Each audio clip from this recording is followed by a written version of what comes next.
최동호는 창가에 서서 바깥 풍경을 바라봤습니다. 서울 외곽 단독주택의 작은 정원에 봄 기운이 완연했죠.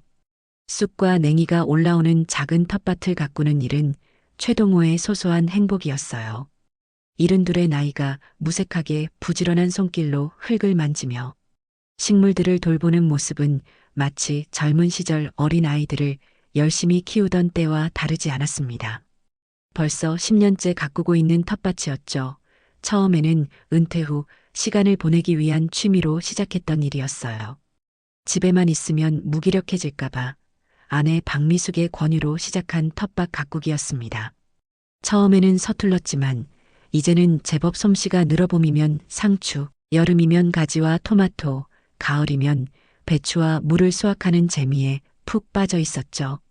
흙 묻은 손을 털며 최동호는 시계를 확인했습니다. 박미숙의 약 먹을 시간이 다가오고 있었어요. 최근 들어 아내의 기침이 잦아진 것이 걱정이었죠. 병원에 가자고 여러 번 권했지만 아내의 고집은 여전했습니다. 미숙 씨, 약 먹을 시간이에요. 최동호는 거실 소파에서 뜨개질을 하고 있는 아내 박미숙을 향해 말했어요. 68배 박미숙은 여전히 부지런했지만 다만 요즘은 자주 기침을 하고 피로해 보였습니다. 조금 있다 먹을게. 박미숙의 대답은 언제나처럼 조금 퉁명스러웠어요. 최동호는 한숨을 내쉬며 부엌으로 향했습니다. 오늘은 가족 식사가 있는 날이었죠. 2층에는 사업 실패 후 들어온 큰아들 최민석과 며느리 김지연, 그리고 두 손주가 살고 있었어요. 작은 아들 최민우와 며느리 이수연은 자주 방문했지만 따로 살았습니다. 냉장고를 열어 준비해둔 재료들을 꺼내며 최동호는 식구들의 얼굴을 하나씩 떠올렸어요.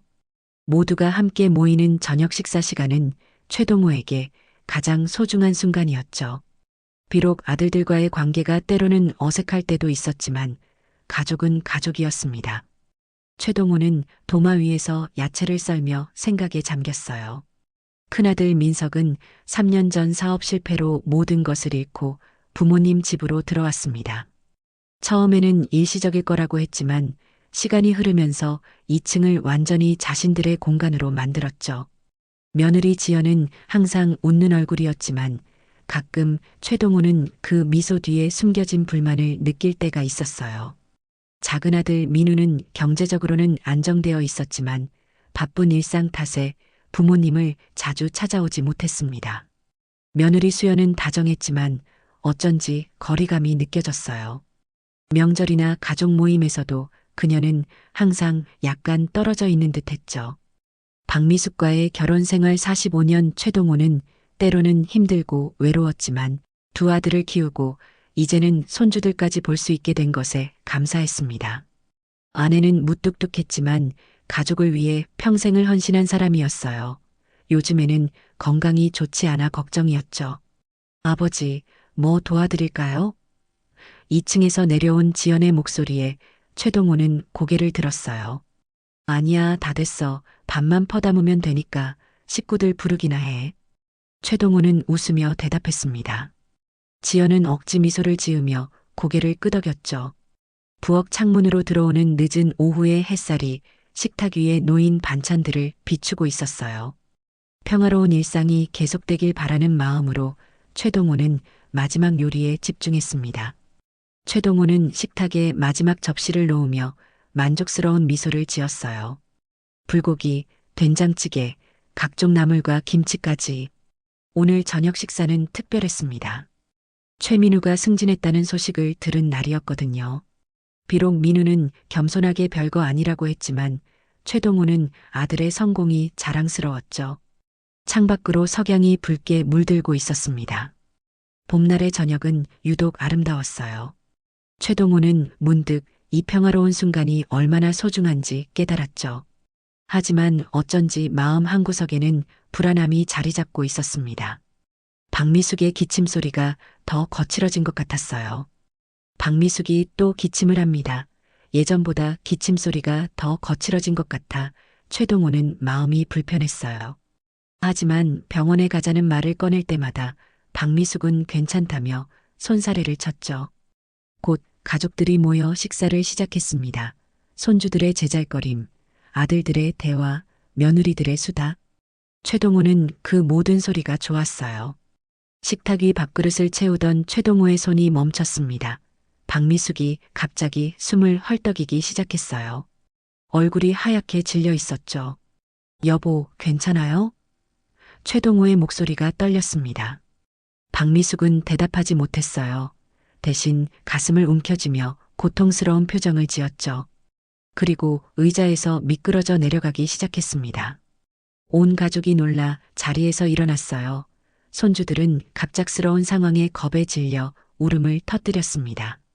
식탁 위에 따뜻한 음식들은 순식간에 차가워졌죠. 모든 것이 너무 빠르게 일어났어요. 최동호는 아내의 상태를 확인하기 위해 급히 다가갔습니다. 박미숙의 이마에는 식은땀이 흘렀고 입술은 창백해져 있었어요. 평소 단단하고 믿음직했던 그녀의 모습은 온데간데 없이 사라졌죠. 최동호의 가슴은 철렁 내려앉았습니다. 어머니. 최민석이 벌떡 일어났어요. 최민우도 황급히 어머니에게 다가갔습니다. 구급차. 누가 빨리 구급차 불러. 최동호가 소리쳤어요. 김지연이 급히 전화기를 들었죠. 박미숙은 바닥에 쓰러져 몸을 떨고 있었습니다. 최동호는 아내 곁에 무릎을 꿇고 앉았어요. 평생을 함께한 사람의 고통스러운 모습에 가슴이 찢어지는 것 같았죠. 손주들은 겁에 질려 울기 시작했습니다. 여보, 괜찮아질 거예요. 조금만 참아요. 최동호는 떨리는 손으로 아내의 이마를 쓰다듬었어요. 박미숙의 굳은 표정이 점점 더 고통스러워 보였습니다. 최동호의 머릿속에는 온갖 생각이 스쳐 지나갔어요. 아침에 아내가 기침을 심하게 할 때 좀 더 강하게 병원에 가자고 했어야 했나? 최근에 더 피곤해 보이는데도 그냥 지나쳤던 것은 아닐까? 자책감과 두려움이 그의 마음을 짓눌렀습니다. 최민석은 어머니의 목을 살짝 들어 편안하게 해주려 했어요. 최민우는 손수건으로 어머니의 식은땀을 닦아주었죠. 두 아들의 얼굴에는 당황스러움과 공포가 뒤섞여 있었습니다. 어린 시절부터 항상 강인하게만 보였던 어머니의 취약한 모습에 그들도 충격을 받은 듯 했어요. 김지연은 구급대원과 통화하며 상황을 설명하고 있었습니다. 이수연은 울고 있는 아이들을 진정시키려 애쓰고 있었어요. 온 가족이 각자의 방식으로 이 위기의 순간을 헤쳐나가려 했죠. 구급차 소리가 들렸어요. 길고 날카로운 사이렌 소리가 평화로운 저녁을 깨뜨렸죠. 구급대원들이 들어와 신속하게 박미숙을 실었습니다. 최동호는 정신없이 구급차에 올랐어요. 우리도 뒤따라 갈게요. 아버지 최민우의 목소리가 멀리서 들려왔어요. 구급차 안에서 최동호는 산소 마스크를 쓴 아내의 손을 꼭 잡았습니다. 창밖으로 빠르게 지나가는 도시의 불빛들이 흐릿하게 보였어요. 시간이 멈춘 것 같았죠. 수십 년간 당연하게 여겼던 모든 것들이 한순간에 불확실해졌습니다. 구급대원들은 재빠르게 움직이며 박미숙의 상태를 확인했어요. 심장 박동을 측정하고 혈압을 체크하고 산소를 공급했죠. 전문적인 손길에도 불구하고 최동호는 불안함을 떨칠 수 없었습니다. 구급차의 좁은 공간 안에서 세상이 다 무너져 내리는 기분이었어요. 병원 응급실은 차갑고 낯설었어요. 의사들이 빠르게 움직이며 박미숙을 검사했죠. 심근경색입니다. 바로 중환자실로 옮기겠습니다. 의사의 목소리가 메아리처럼 울렸어요. 최동호는 다리에 힘이 풀려 의자에 주저앉았습니다. 이제 무엇을 해야 할지, 어떻게 해야 할지 알 수 없었어요. 아들들이 도착해 최동호의 어깨를 잡아주었지만 그 어떤 위로의 말도 가슴에 닿지 않았죠.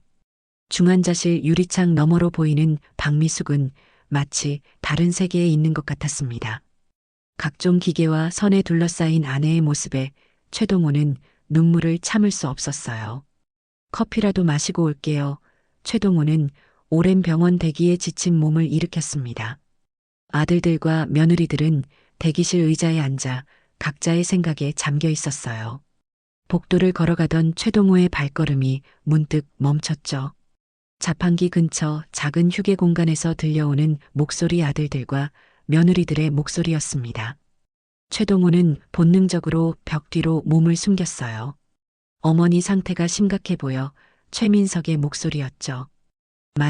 만약 최악의 상황이 온다면 보험금은 어떻게 되는 거야? 김지연의 질문에 최동호의 심장이 철렁 내려앉았습니다. 어머니 명의로 된 생명보험이 꽤 큰데 우리 형제가 나눠 갖게 되겠지. 최민우의 대답이 차갑게 들려왔어요. 집이랑 땅은 어떻게 할 거고? 이수연의 목소리가 이어졌죠. 아버지를 어떻게 모실지 그게 문제지. 우리 집 2층은 이미 좁아. 최민석의 말에 김지연이 한숨을 쉬었습니다. 요양원도 괜찮은 곳이 많대요. 우리가 자주 찾아뵙고. 김지연의 말이 계속됐어요. 최동호의 손에서 커피 컵이 떨어졌습니다.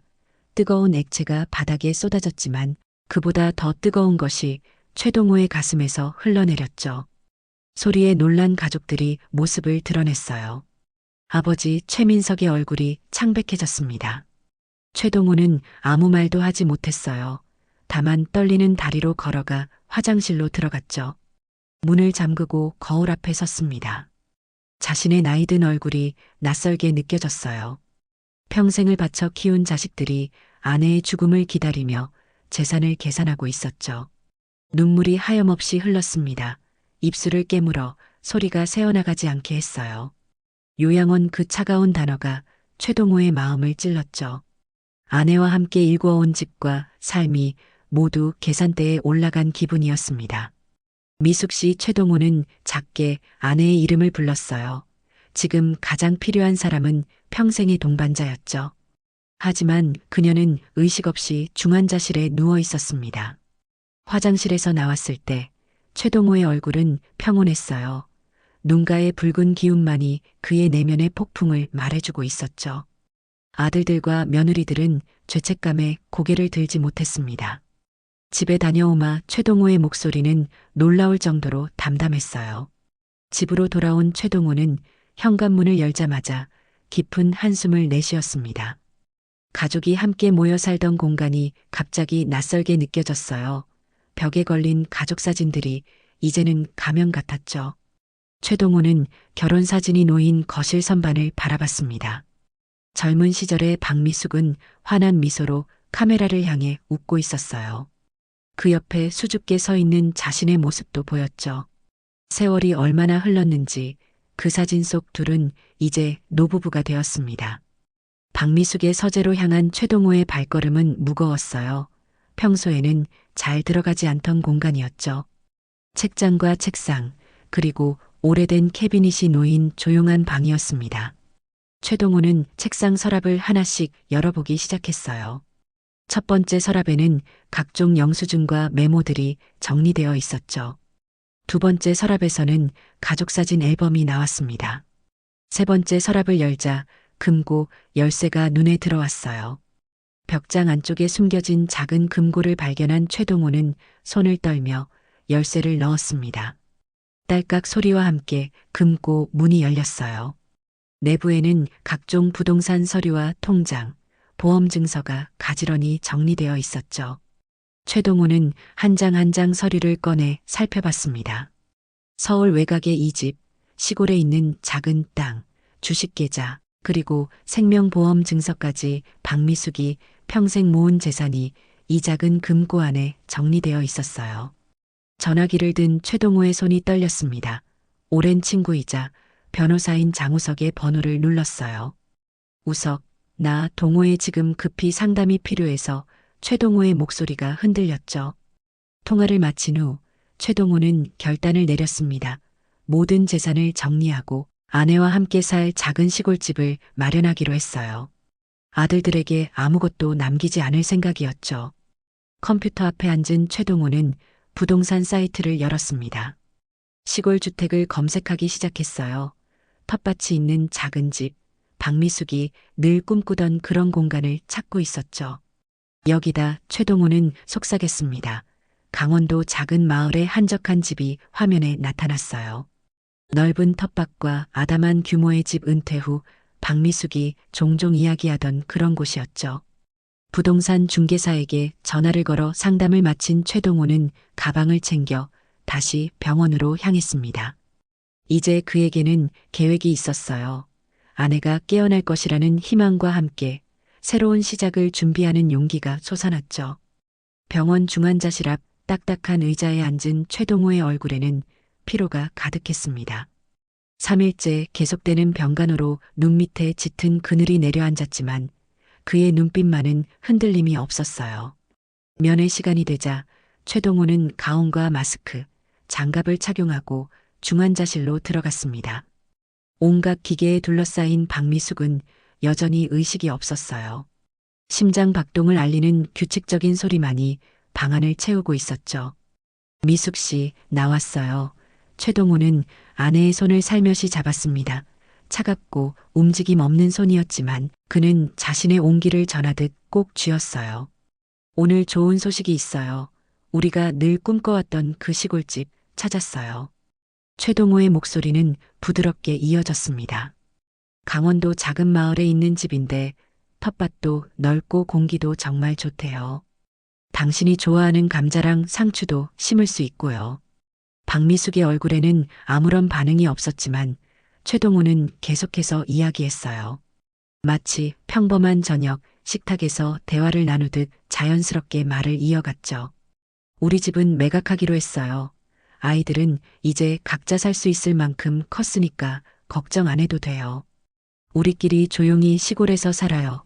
당신 건강도 좋아질 거고. 최동호의 목소리가 살짝 떨렸습니다. 창밖으로 보이는 병원 정원의 나무들이 봄바람에 흔들렸어요. 최동호는 잠시 시선을 돌려 깊은 숨을 들이마셨죠. 다시 박미숙을 바라보며 미소 지었습니다. 집에 있는 당신 뜨개질 도구도 가져갈 거예요. 마을 근처에 작은 저수지가 있대요. 거기서 산책도 할 수 있을 거예요. 아침에는 텃밭에서 일하고 오후에는 함께 차 마시며 책도 읽고. 최동호는 상상 속에서 그려보는 미래를 하나하나 들려주었어요. 간호사가 들어와 박미숙의 상태를 확인했습니다. 상태는 안정적이에요. 의식이 돌아오기를 기다려야죠. 간호사의 말에 최동호는 고개를 끄덕였어요. 면회 시간이 끝나고 복도로 나온 최동호는 문득 아들들의 모습이 보이지 않는다는 것을 깨달았습니다. 병원에 온 첫날 이후로 최민석과 최민우는 잠깐씩만 들러 어머니의 상태를 확인하고 바쁘다며 돌아갔어요. 며느리들은 아예 모습을 보이지 않았죠. 최동호는 병원 로비 벤치에 앉아 전화기를 꺼냈습니다. 부동산 계약과 관련된 메시지가 와 있었어요. 최동호는 결심한 듯 답장을 보냈죠. 내일 계약하러 가겠습니다. 열흘째 되는 날 박미숙의 상태에 작은 변화가 생겼습니다. 최동호가 손을 잡고 있을 때 박미숙의 손가락이 미세하게 움직였어요. 그 순간 최동호의 심장은 마치 폭풍우 치는 바다처럼 요동쳤죠. 미숙 씨, 내 말 들려요? 최동호는 흥분된 목소리로 물었습니다. 박미숙의 눈꺼풀이 희미하게 떨렸어요. 최동호는 즉시 간호사를 불렀죠. 의사들이 달려와 박미숙을 검사했습니다. 의식이 돌아오기 시작했네요. 좋은 징후입니다. 의사의 말에 최동호는 눈물을 참을 수 없었어요. 집으로 돌아온 최동호는 시골집 계약서를 정리하며 미소를 지었습니다. 내일이면 모든 서류 작업이 완료되고 박미숙이 회복되면 바로 이사할 수 있을 거예요. 아내의 희미한 반응이 그에게 큰 희망을 안겨주었죠. 부산스럽게 짐을 정리하던 최동호의 귀에 현관문 소리가 들렸습니다. 큰 며느리 김지연이었어요. 아버님, 저 왔어요. 필요한 거 있으세요? 김지연이 거실로 들어섰습니다. 최동호는 서류들을 급히 서랍에 넣었어요. 아니, 없어. 너희 어머니 상태가 조금 나아졌어. 손가락을 움직였어. 최동호의 목소리에는 기쁨이 담겨 있었죠. 정말요? 다행이네요. 김지연의 반응은 이상하게 냉담했습니다. 최동호는 의아한 표정으로 며느리를 바라봤어요. 어머님 보험 관련해서 민우 오빠가 알아보는 중이라는데. 김지연이 무심코 던진 한마디에 최동호의 표정이 굳었습니다. 무슨 보험? 최동호가 물었어요. 아, 그냥 병원비 관련해서요. 김지연이 당황한 듯 말을 돌렸죠. 하지만 이미 때는 늦었습니다. 저녁 작은 아들 최민우가 찾아왔어요. 아버지, 어머니 상태가 나아졌다면서요? 최민우는 미소 지으며 물었습니다. 그래, 내일 병원 가면 더 자세히 알 수 있을 거야. 최동호는 차분히 대답했어요. 그런데 아버지, 최근에 어머니 서재에 들어가셨나요? 최민우의 질문에 최동호의 심장이 빠르게 뛰기 시작했습니다. 왜 그런 질문을 하니? 최동호가 되물었어요. 아니, 제가 어머니 보험 서류를 확인하려고 했는데 금고가 열려 있더라고요. 서류들도 없고. 최민우의 말에 최동호는 심호흡을 했습니다. 방으로 들어간 최동호는 침대 밑에서 작은 녹음기를 꺼냈어요. 병원 복도에서 들었던 대화를 녹음해 두었던 것이죠. 그리고 다시 거실로 나왔습니다. 민우야, 너희 어머니가 왜 병원에 계시지? 최동호가 물었어요. 네. 당연히 심근경색으로 최민우가 당황한 목소리로 대답했습니다. 그런데 왜 보험 이야기가 먼저 나오니? 최동호의 눈에서 차가운 빛이 번쩍였어요. 최민우는 아무 말도 하지 못한 채 고개를 숙였습니다. 이튿날 아침, 최동호는 두 아들에게 전화를 걸었습니다. 오늘 저녁에 집으로 와 할 말이 있어. 짧고 단호한 목소리였어요. 해가 질 무렵 최민석과 최민우가 차례로 도착했습니다. 며느리들은 오지 않았어요. 거실 소파에 앉은 두 아들의 표정은 불안해 보였죠. 어머니 상태는 어떠세요? 최민석이 조심스레 물었습니다. 좋아지고 있어. 오늘은 눈도 떴어. 최동호의 대답은 담담했어요. 실제로 박미숙은 오늘 처음으로 의식을 되찾아 최동호를 알아보았습니다. 거실 테이블 위에는 서류 더미가 놓여 있었어요. 최동호는 천천히 서류들을 펼쳤죠. 우리 집 매각 계약서야. 어제 서명했어. 최동호의 말에 두 아들의 눈이 크게 떠졌어요. 아버지, 무슨 말씀이세요? 왜 갑자기? 최민우가 놀란 목소리로 물었습니다. 최동호는 대답 대신 작은 녹음기를 꺼내 재생 버튼을 눌렀어요. 병원 복도에서 들었던 아들들과 며느리들의 대화가 선명하게 흘러나왔죠. 어머니 상태가 심각해 보여. 만약 최악의 상황이 온다면 보험금은 어떻게 되는 거야? 어머니 명의로 된 생명보험이 꽤 큰데 우리 형제가 나눠 갖게 되겠지. 집이랑 땅은 어떻게 할 거고? 아버지를 어떻게 모실지 그게 문제지. 우리 집 2층은 이미 좁아. 요양원도 괜찮은 곳이 많대요. 우리가 자주 찾아뵙고. 녹음이 끝나자 방 안은 무거운 침묵에 잠겼습니다. 두 아들의 얼굴은 창백했어요. 이게 그날 병실 앞에서 내가 들은 진짜 너희들의 목소리야. 최동호의 목소리는 나직했지만 단단했습니다. 아버지, 저희가 최민석이 말을 꺼내려 했지만 최동호는 손을 들어 제지했습니다. 더 이상 변명은 필요 없어. 나는 이미 결정했어. 최동호의 목소리는 단호했어요. 이 집은 다음 주에 새 주인에게 넘어가. 너희들은 한 달 안에 나가야 해. 최민우는 무릎을 꿇었습니다. 눈가에 눈물이 고였어요. 아버지, 정말 죄송합니다. 저희가 잘못했어요. 그런 생각을 한 것만으로도 부끄럽습니다.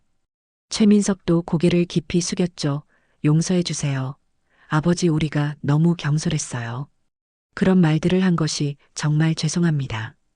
최동호는 두 아들을 바라봤습니다. 어린 시절 자전거를 타다 넘어진 아이들을, 시험에 떨어져 울던 아이들을, 결혼식장에서 떨리는 손으로 꽃을 달던 아이들을 떠올렸어요. 그 기억들이 가슴을 아프게 했죠. 난 너희 어머니와 시골로 갈 거야. 조용히 둘이서 남은 생을 보낼 거고. 최동호는 한숨을 내쉬었습니다. 너희에게 실망했다는 말은 하지 않을게. 다만 사람이 어떻게 그렇게 변할 수 있는지 모르겠구나. 침묵이 방 안을 가득 채웠어요. 최동호는 창밖으로 시선을 돌렸습니다. 어둠이 내린 하늘에 별들이 하나둘 빛나기 시작했죠. 일주일 후 박미숙은 기적적으로 회복되어 퇴원했습니다. 아직 완전히 건강을 되찾지는 못했지만 의사의 말로는 천천히 일상으로 돌아갈 수 있을 거라고 했어요. 최동호는 아내에게 모든 이야기를 들려주었습니다. 아들들의 대화, 집을 판 것, 시골집을 산 것까지. 처음에는 충격을 받은 박미숙이었지만 최동호의 손을 잡고 말했어요. 당신이 결정한 일이라면 나는 따를게. 초여름 최동호와 박미숙은 강원도의 작은 마을로 이사했습니다. 낡았지만 아늑한 집과 넓은 텃밭이 있는 곳이었어요. 두 아들은 매주 부모님을 찾아왔죠. 처음에는 어색하고 부끄러운 마음으로, 그러다 점차 진심 어린 마음으로. 최민석과 최민우는 잘못을 뉘우치며 용서를 빌었고, 시간이 흐르면서 가족 간의 관계도 조금씩 회복되기 시작했습니다. 최동호는 아들들의 사과를 받아들였지만 이전과 같지는 않았어요. 그의 마음속에는 여전히 그날의 상처가 남아 있었죠. 가을이 깊어가던 어느 날, 최동호와 박미숙은 텃밭에 앉아 수확한 작물들을 정리하고 있었습니다. 상추, 토마토, 감자, 그들의 손으로 직접 키운 채소들이었어요. 동호 씨 박미숙이 문득 최동호의 손을 잡았습니다. 고마워요. 무슨 말이에요? 최동호가 물었어요. 내가 쓰러지지 않았다면 우리는 이렇게 평화롭게 살고 있지 않았을 거예요. 당신이 아니었다면 나는 지금 여기 없을지도 모르고. 박미숙의 눈에 눈물이 맺혔습니다. 최동호는 미소를 지었어요. 그냥 우리가 꿈꿔왔던 삶을 살고 있는 것뿐이에요. 박미숙은 고개를 들어 푸른 하늘을 바라봤습니다. 이제야 진짜 우리 봄이 온 것 같아요. 최동호도 하늘을 올려다봤어요. 가을이 깊어가는 시간이었지만 그들의 마음속에는 새로운 시작의 봄이 피어나고 있었죠. 텃밭에 심은 씨앗들처럼 상처받은 가족의 관계도 서서히 싹을 틔우고 있었습니다. 멀리서 최민석과 최민우가 찾아오는 모습이 보였어요. 이번에는 손주들도 함께였죠. 최동호는 박미숙의 손을 꼭 잡았습니다. 어쩌면 용서와 화해의 시간이 조금씩 다가오고 있는지도 몰랐어요. 텃밭에 핀 늦가을 꽃들이 바람에 살랑거렸습니다. 최동호의 마음에도 작은 꽃이 피어났어요. 아픔 끝에 찾아온 평화, 그것이 바로 그들의 봄이었죠.